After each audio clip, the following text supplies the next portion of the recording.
Good afternoon. My name is Malka Hebert. As you know, the adult ed program here has benefited many of those in the St. John Valley. I'm sitting here with Catherine Brewer to discuss the adult ed program and the blended learning courses. Welcome, Ms. Brewer. Thanks, Malachi. Nice to see you again. Thanks for coming to the studio. You bet. Okay, so when did the adult ed program come about? The adult ed program at Madawaska High School started 25 to 30 years ago. It was a part-time program, not a full-time program, and it grew to include Frenchville, Maine. And now, 25 years later, we've become Valley Unified Continuing Ed with Wisdom High School, Fort Kent High School, Madawaska High School, and all kinds of other people in the community, too. What programs do you offer? There's a long list. I hope I hit them all. We've got adult basic education, adults who are out of high school, whether they graduated or not. They might be learning to read, do some math, get ready to interview for a job. One of my favorites is HiSET Learning and Testing. It's for students who didn't complete their high school diploma. And they've had some life experiences and they're coming back and they want to take this test. In other states it's called the GED, and here we call it HiSET. It's got 5 different tests: social studies, science, reading, writing, and math.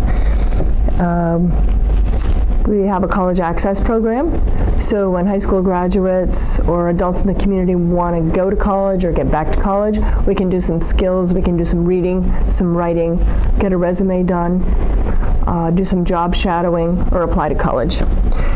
We've got a family literacy program, and that's based in Fort Kent primarily. It used to be here too, and that's where adults with young children can come in and take classes, and we help take care of the students. They're young children before they go to school, and we can help them with parenting skills too and reading with their families.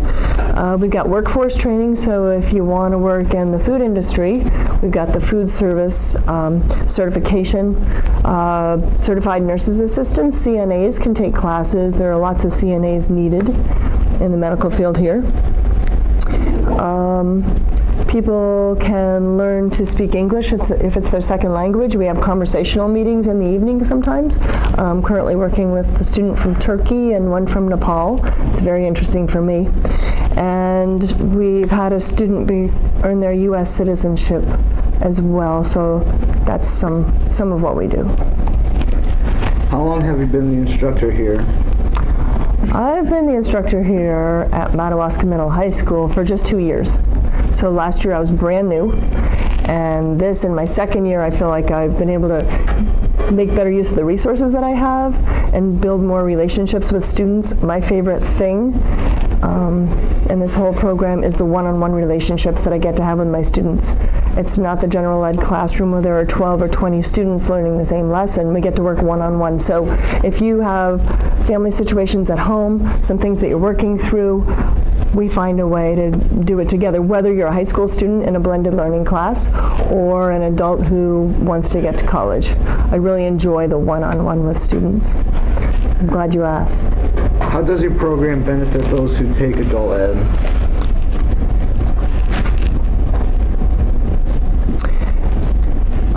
The adult basic education students learn to read and write and have a community of people to work with. We have reading groups. One's called New Books and Readers, where we get a great mixed bag of people that come together and express what they're enjoying about the reading and sharing each other's thoughts. I personally think that in education, writing and the ability to have a valuable discussion are the most important things to practice and take with us. We have some college access students who are getting ready to apply to nursing school and business school, and that's exciting. And as I mentioned before, students speaking English. It's good practice. And I guess I'd mention again the student from Nepal who is working on her high school diploma so that she can become an RN beyond being an LPN. So you have a new blended learning course. What does it aim to do? Glad you asked. The blended learning courses are primarily for high school students, and I work with students in Fort Kent, Wisdom, and here. including you, Yes. last semester. I really enjoyed that. The blending learning courses offer classes that are important for students, but the general classroom can't offer them. And it also gives students an online experience. For a lot of students, it's their first online class. And there's a big difference between being in a classroom with a teacher and working online independently. And what I like about the blended learning is the one-on-one relationships that I have with students, and together we find our own way to find value in the lecture material or the test, but also especially to give students a chance to decide, when you go to college, do you want to focus primarily on online classes, or do you want to be in the live discussion, of a live classroom? How has the blended learning courses benefited those at our high school? I guess I want to mention some of the blended learning classes that our students have taken and I've been able to help them with. Sometimes I'm the lead instructor or I work together with another teacher. We've had a healthcare preparation class. And the students in healthcare prep have been able to study where in a hospital environment or a medical environment they might be interested in, whether it's being a doctor or an analyst or a data specialist with the CDC, which would be important right now in America. We have had a business class, and someone's job shadowed an accountant. So when they go into accounting in college, they have that experience of being in an accounting environment. We have forensics and criminology classes with live labs. We have a student who's taking an introduction to the military service. He's sure he wants to be in the Navy, but he's learned about all the armed services and some more specific things that he can think about.